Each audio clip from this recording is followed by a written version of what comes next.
Well, that's a good question. So this was something that we had actually been working on as a result of our strategy to figure out the best way to accelerate our patients' treatment, cooperation, and enjoyment of the process using our sagittal first philosophy, which had been initially introduced by Louis Carriere. And one of the things that we realized was that through a very serendipitous event, also known as COVID-19, we found ourselves, those of us that were fully implementing portions of this treatment philosophy, found that our patient's treatment was actually carrying on uninterrupted. When we actually married that philosophy with remote monitoring, which we had been some of us had been doing for a couple of years, myself included, we realized that the ability to treat patients is not enhanced by the number of touch points, so to speak, a practitioner has with a particular patient. In fact, what we found was the patient's overall experience is far better if we could reduce those touch points, essentially meaning visits, in-person visits in the office. And by reducing those, we were able to facilitate an experience that patients really had never associated with orthodontic treatment. I mean, the hallmark of going through orthodontic treatment is that you're going to spend 2 years every single month or more going into your orthodontist's office. You're going to know it very well. You're going to know all the people very well. And then for those that do retainer visits after treatment, that carries on ad infinitum. So what our goal is to still provide the maximum care, the maximum efficiency and care and end result that we can, while reducing our dependence on seeing our patients in our office every single month or every 6 weeks or every 8 weeks or whatever the typical treatment interval may be for an individual orthodontist.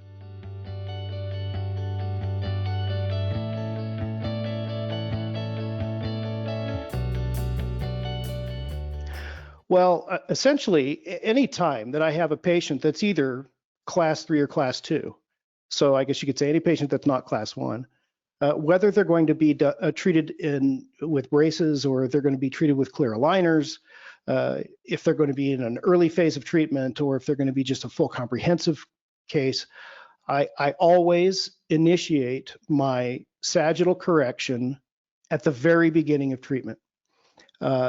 What I have found, Allison, is that this has been such a tremendous revelation to not only me, but to my staff, in that patients are far more cooperative at the beginning of treatment. They're signing on when they walk into your office, knowing that their life is about to change. In fact, they're willing to part with their money in order for you to change their lives temporarily in an effort to give them a smile that they want. That excitement and cooperation level starts to wane almost geometrically once we start treatment. So if we can take advantage of that mindset at the beginning of treatment, when they're ready to change their lives, they know they're signing up for this, and then essentially be done with it within the first 4 to 5, maybe 6 months of treatment, that is not only great for the patient, but it is great for the orthodontist and the orthodontist's staff members who aren't constantly feeling like they're just having to harp on patients for not wearing elastics or grilling them and asking them, are you really wearing your elastics? Are you telling me the truth? That really is an experience that is essentially evaporated from my practice. Every once in a while, you know, there's an individual or two that would always be a little bit challenging, but for the most part, patients are thrilled because they see how quickly this change occurs. And some patients don't even associate it with the actual treatment having started, especially patients that we treat with braces, because if they're going to be treated with braces, we make them a clear retainer for the arch that doesn't have the motion appliance attached to it so that it stabilizes the arch. And then they just wear their elastics until we say it's time to remove the appliances and put the braces on. So it's pretty phenomenal because some of these patients really feel like it's almost like a pre-treatment, an introduction to treatment before treatment starts. So psychologically, that's a win for everybody.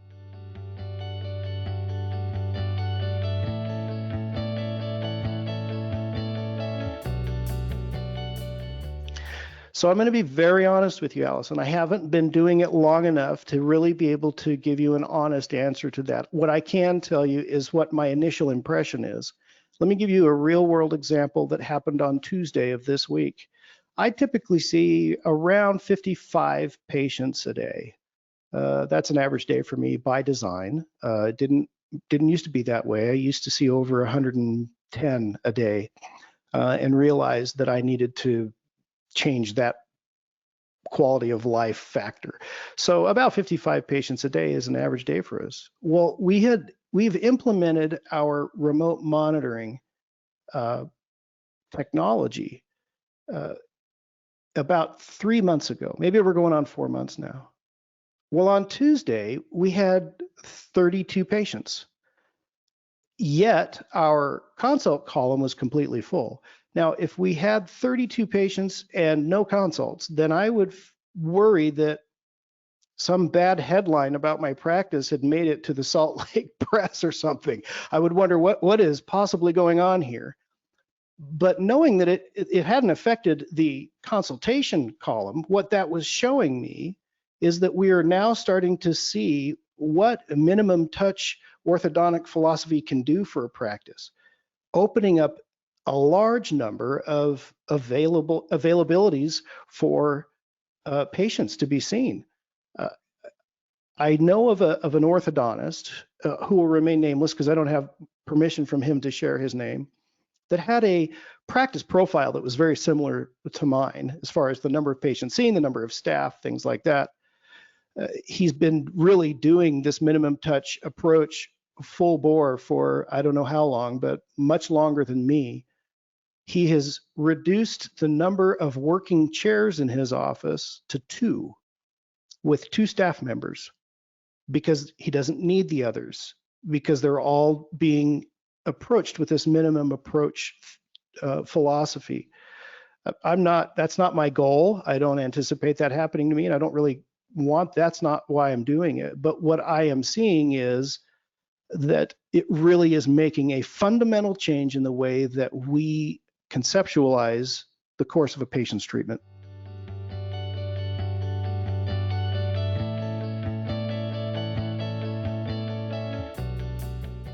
Well, like any technology, it is challenging, to be sure.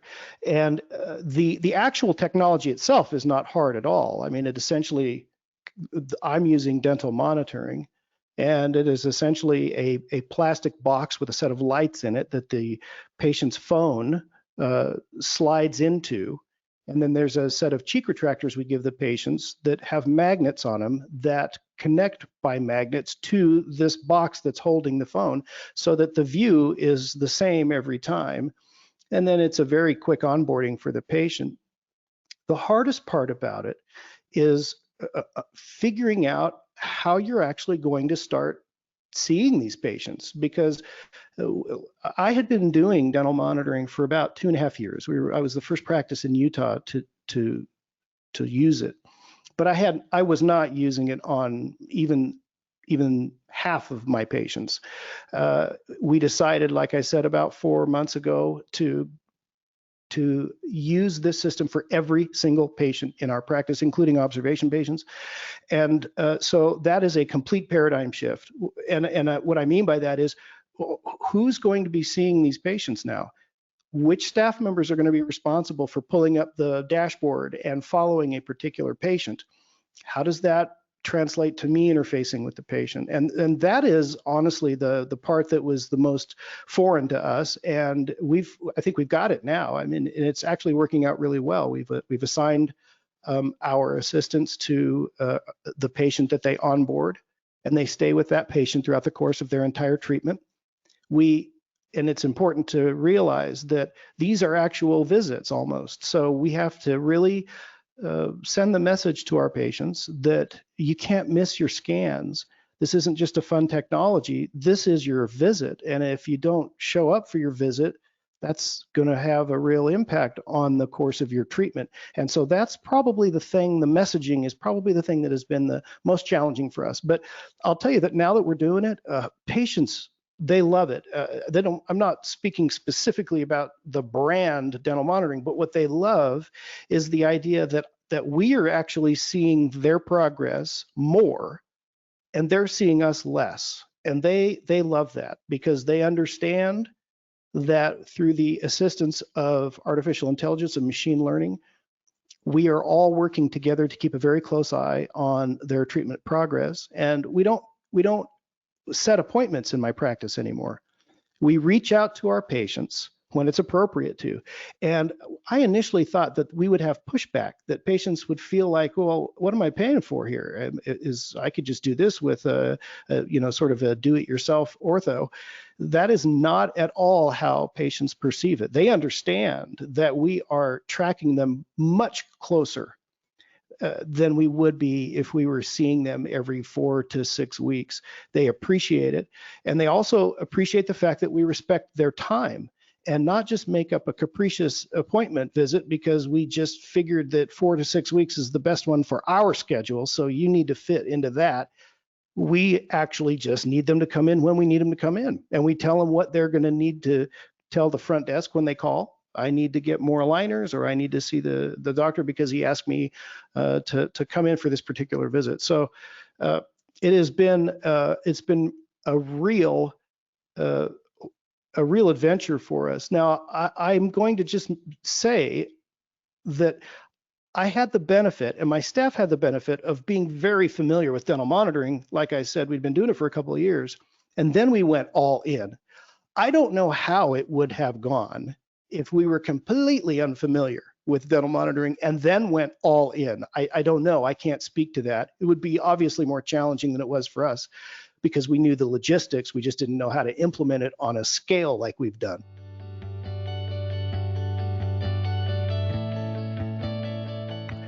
I'll tell you, I think the most surprising thing for me has been the impact that technology has had directly on our practices. I think about 3D printing technology. I think about the fact that what was once just a hobbyist's, toy, a very expensive toy, but a hobbyist toy or a company that utilized 3D printing to make prototypes of whatever, to something that actually is used every minute of every day in our practice. The impact of technology from 3D cone beam CBCT scanning on our patients, the impact of the technology of intraoral scanning to capture far more accurate representations of our patient's dentition than we could ever do with plaster and PVS material. The impact of remote monitoring and artificial intelligence that assists us in recognizing events that are happening in our patient's treatment that are worthy of looking at closer than we normally would have caught. All of these things, I can't think of another specialty, at least in dentistry, where real world technology so quickly has had such an impact on our entire profession. And take 3D printing as an example. It is hard to find an orthodontist now that hasn't at least entertained the idea of working 3D printing into their office in one way or another. It is the adoption, in my opinion, has been lightning fast for that, and I'm grateful for it, because A, it has become less expensive for us, and B, the many myriad the myriad of things we can do now, not just printing models to make aligners, but actually printing braces. We're doing that, printing attachments, printing indirect bonding trays. I mean, the impact it's had on us is probably immeasurable at this point, and it'll be interesting 20 years from now to look back and think about how I was actually trained, in around 2002, to where our entire profession evolved to. So I think that's probably the biggest change for me, and what that's done for our profession. Wow, I'll tell you, I'm excited about a lot of things. I think that, I'm an optimist by nature, Allison, and so, things like companies that offer aligners to consumers directly, that never bothered me, ever. It bothers a lot of practitioners, but things like that, for me, it's just raising the consciousness of orthodontic treatment in the minds of every individual that is, approached or it has an encounter with sort of the at-home orthodontic kind of a thing. So I think that the future for ortho is, oh man, it's so bright. The technologies right now we think are amazing are going to pale in comparison to what I believe is going to be on the horizon. I really think that, and I'm talking about really mind-bending, game-changing technologies out there that are going to allow us to do things like program wires, even when they're in the patient's mouths. I mean, that isn't science fiction. There are things like that are being tested, and the ability for us to provide care much quicker to our patients because of our facility to print not just models, but directly print aligner trays, directly print indirect bonding trays if we need to use braces, printing braces. I think about the opportunity that's going to afford orthodontists in very remote locations. And I don't just mean in the United States. I mean, I'm talking about small little villages, things like this, where these technologies, remote monitoring, I mean, think about how that's going to improve access to care for patients. And the quicker the adoption happens for us, the faster the prices will be sort of stabilized. I mean, I think we're doing sort of a price discovery right now for all of these technologies, but it will get to the point where it is just, that is a part of our overhead, and it will, I think, ultimately reduce a lot of the extraneous costs that we are, doing right now. And also, I think that it's going to change the way that patients look at our profession altogether. I think they're going to see it as something that really is important to have the doctor involved. And that doesn't mean that you have to go to their office every month, but that it means that guided care by a licensed orthodontist is critical, and it's accessible to everybody. So I mean, there was a time not many years ago, after I'd been in practice for a while, that people really started thinking this is the end of orthodontics. We've got DSOs that are buying up orthodontic practices. We've got, quote unquote, do-it-yourself ortho. That is just not the case. I think that the brightest days of orthodontics is yet to come, and it's pretty exciting.